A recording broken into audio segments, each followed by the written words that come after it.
Liver यकृत के स्वास्थ्य पर निर्भर है हमारा स्वास्थ्य।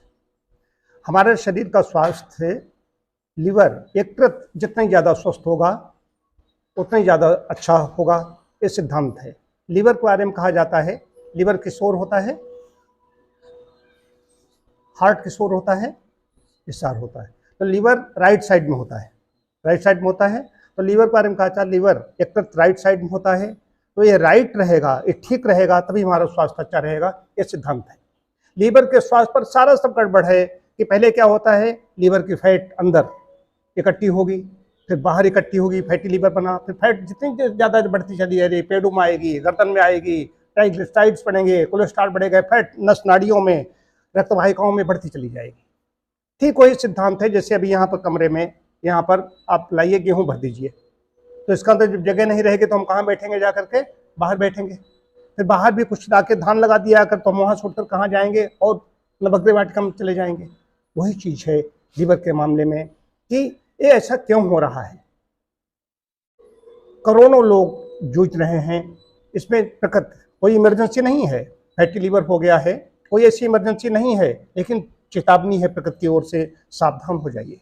अगर सावधान नहीं हुए तो आगे समस्याएं आएंगी। लीवर को ठीक रखने के लिए सबसे पहली चीज़ है कि दिनचर्या हमारी ठीक होनी चाहिए। अगर वो ठीक नहीं है तो हम लीवर की समस्याओं से जूझेंगे, और लीवर की समस्या आते ही तमाम प्रकार की समस्याएं, चाहे किडनी से रिलेटेड हो, चाहे हार्ट की प्रॉब्लम हो, जो कुछ है सब लीवर पर डिपेंड है। तो इसके लिए करना क्या है, लीवर डिटॉक्स होता रहे।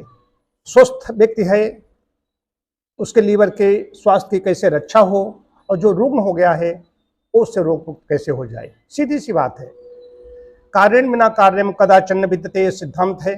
कहीं न कहीं ऐसे कारण रहे हैं, वे कारक रहे हैं जिनसे लीवर हमारा प्रभावित हुआ। उन कारणों को अगर दूर कर दिया जाए तो लीवर ठीक हो जाएगा। लीवर अगर बीमार हो गया है तो बीमार क्या है, बीमारी। लोग अपने यहाँ हरदोई भाषा में क्या बोलते हैं, बेराम है। बेराम का मतलब क्या है, बेआराम, बेआरामी। हमने आराम नहीं की, या शरीर से तो आराम कर रहे हैं खूब, लेकिन हमारे अंदर के अवयव हैं वो काम कर रहे हैं, वो काम कर रहे हैं, तब क्या होगा। तो लीवर का रोग हो गया है तो ऐसे कारकों से दूर रहना होगा जो लीवर की समस्या को बढ़ाएं। और सबसे पहली चीज़ आती है चिकनाई, फैट। किसी भी तरह की चिकनाई हो, चाहे घी हो या तेल हो। दूसरी चीज़ है कार्बोज ज़्यादा जा रहा है। चीनी सबसे बड़ी कारक है। चीनी को लेकर के सत्याग्रह हमने किया सबने। चीनी सबसे बड़ी कारक है। चीनी व्यक्ति खाएगा और एक्स्ट्रा चीनी खाएगा, मार्केट से जो चीज़ें आ रही हैं, तो चीनी परेशान करके रख देगी, लीवर को खराब कर देगी, सिद्धांत है। नमक भी अत्यधिक जा रहा है तो इससे बचना होगा। इसके साथ साथ में डिटॉक्सिफिकेशन के लिए क्या है, सुबह नींबू पानी पिएंगे तो नींबू डिटॉक्स करता है। और भी कई सी चीज़ें हैं डिटॉक्सिफिकेशन। और स्वस्थ व्यक्ति है वो भी इन नियमों का पालन करेगा, स्वस्थ व्यक्ति के उसकी रक्षा हो जाएगी। तो सुबह उठ करके क्या करना है कि जो लोग सुबह पहले चाय पी रहे हैं उठते ही, वो बहुत गलती पर है। उठते ही 2-3 गिलास पानी, मैं लगभग 3, साढ़े 3 गिलास, 4 गिलास पानी पीता हूँ नींबू पर रस मिला करके। ये आभ्यंतर स्नान है। पानी अंदर पिया, शरीर को धो करके, चाहे लीवर किडनी जो कुछ है उससे धो करके शरीर के अंदर से स्नान कर दिया, पेशाब के द्वारा मूत्र मार्ग से 1 घंटे में निकल गया। व्यायाम किया, पसीना निकला, कुछ मूत्र मार्ग से निकल गया। अब जो लोग सुबह सुबह पहले चाय ही ऐसे पी लेते हैं या बिल्कुल पानी नहीं पीते, हमारे यहाँ भी हैं ऐसे कैंडिडेट, और पानी सुबह नहीं उठ करके पीते हैं, ये अभिषेक भी उसमें शामिल है।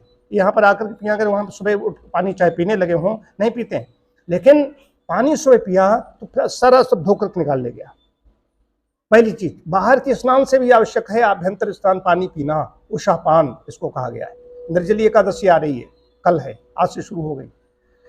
उस समय कौन सा काल होगा, ऋतु परिवर्तन हो रहा है, 40 डिग्री टेम्परेचर पहुंच रहा है हरदोई का। वहाँ पर महाभारत काल में तो ऐसा नहीं होगा, भीमसेनी एकादशी कही जाती है। तो उसको उनको जब बताया गया होगा इसको रखने के लिए, तो उसमें टेम्परेचर इतना ज़्यादा नहीं होगा। इसमें वायुमंडल में जो गर्मी इतनी ज़्यादा पड़ रही है, जो लोग सहज में रह सकें वही रहें। मैं तो नहीं रहूँगा, एकादशी का व्रत रखूँगा, लेकिन रसाहार करूँगा, कल पूरा कंप्लीट रसाहार होगा। तो लीवर के लिए फिर चिकित्सा शुरू होती है। यदि कोई रुग्ण है उसके लिए सबसे पहले है पेट साफ, रोग साफ। पेट से शुरुआत होती है। पेट पर गर्म करना है या ठंडा करना है, खाली गर्म करना है, खाली ठंडा करना है, पैक देना है, क्या करना है, ये चिकित्सक तय करेगा रोगानुसार। कई तरह की बीमारियां होती हैं, कुछ चीज़ें ऐसी हैं जो साध्य हो जाती हैं, कुछ ऐसी चीज़ें होती हैं कष्ट साध्य हो जाती हैं। तो प्रारंभ में यदि कोई व्यक्ति आ जाता है, जल्दी आ जाता है, किसी कोई भी हो, जो लोग इसको सुन रहे हैं, लीवर की कोई समस्या ही नहीं है, बस डाइट, ऐसी डाइट ले लो जिससे शरीर भी चले और लीवर पर कोई जोर न पड़े और लीवर को पचाने में कहीं कोई समस्या न पैदा हो, कि जो कुछ भी अंदर चीज जाती है, चिकनाई हो या कार्बोज हो, तो लीवर ही उसको पचाता है, लीवर पर कोई जोर न पड़े। सहज पाच और क्षारीय भोजन हम लोग प्रिस्क्राइब करते हैं और डिटॉक्सिफिकेशन शुरू कर देते हैं, इतने में ही ठीक हो जाता है।